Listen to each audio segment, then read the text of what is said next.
Les archives municipales proposent une exposition de chromolithographie publicitaire. Mon tétotoratatou, c'est pour cent sous mon toutou, vise la réclame.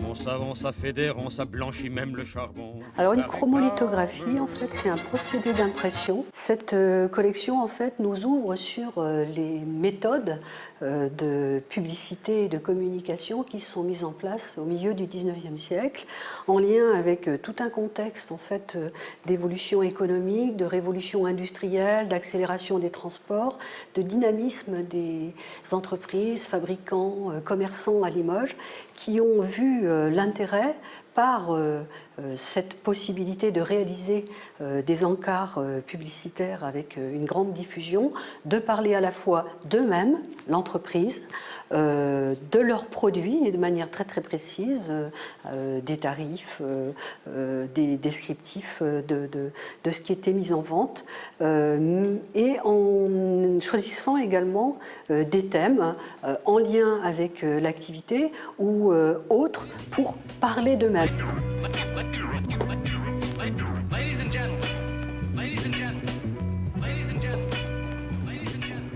Un important travail de numérisation a été lancé avec plusieurs supports visés.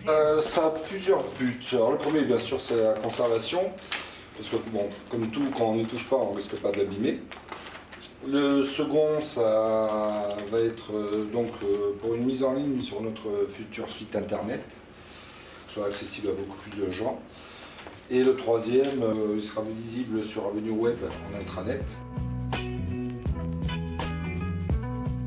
Là, je vais choisir le profil iconographique. C'est un profil qui est déjà créé. Donc normalement là, il est créé pour 4 images à la fois. Donc comme on n'a que 3, on va travailler sur 3. Je vais supprimer une découpe. Alors chaque découpe, il y a des configurations de traitement d'image. Là, pour travailler sur ces visuels, on a choisi de couper, redresser et d'enlever les bords blancs.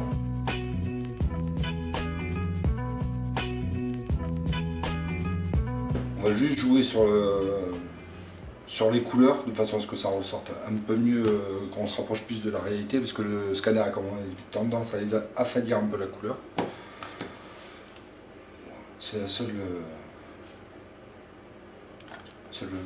retouche qu'on va faire. Après, on peut faire garder l'image, on va dire, un peu dans son jus.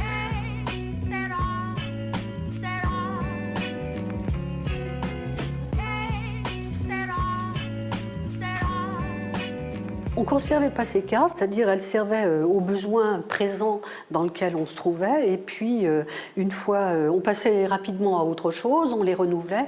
Il n'y avait pas de dépôt légal de ces réalisations comme on pouvait l'avoir pour les ouvrages du côté des imprimeurs, ce qui fait que des collections très importantes ont pu disparaître. Alors, on a en matière de référence le musée de l'imprimerie à Lyon qui a engagé, je dirais, un travail de valorisation de ce patrimoine, et c'est un petit peu à leur invitation, je dirais, qu'on s'est intéressé à ce qui pouvait exister à Limoges.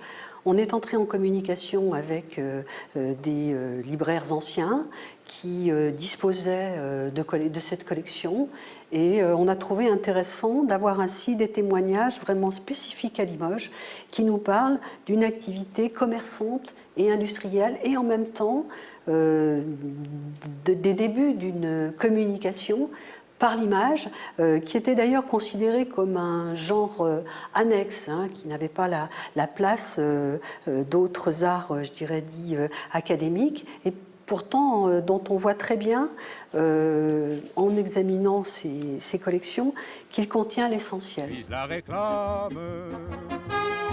Dans un autre esprit de conservation, les brodeuses du Val de Laurence se sont emparées du thème de la carte publicitaire pour un ouvrage collectif. Comme l'amour m'est figé, type de ramage. Enfin, moi je suis limojaude, donc comme on dit si bien, limojaude de naissance. Donc ces magasins, évidemment, je ne les ai pas connus. Il ne faudrait pas qu'ils soient oubliés parce qu'on ne trouve déjà plus toutes ces belles choses dans les magasins. C'est compliqué quoi maintenant. C'est beaucoup plus moderne et beaucoup plus impersonnel, on peut dire, que ce qu'il y avait à cette époque-là. Et je crois que c'est ce qui m'a plu.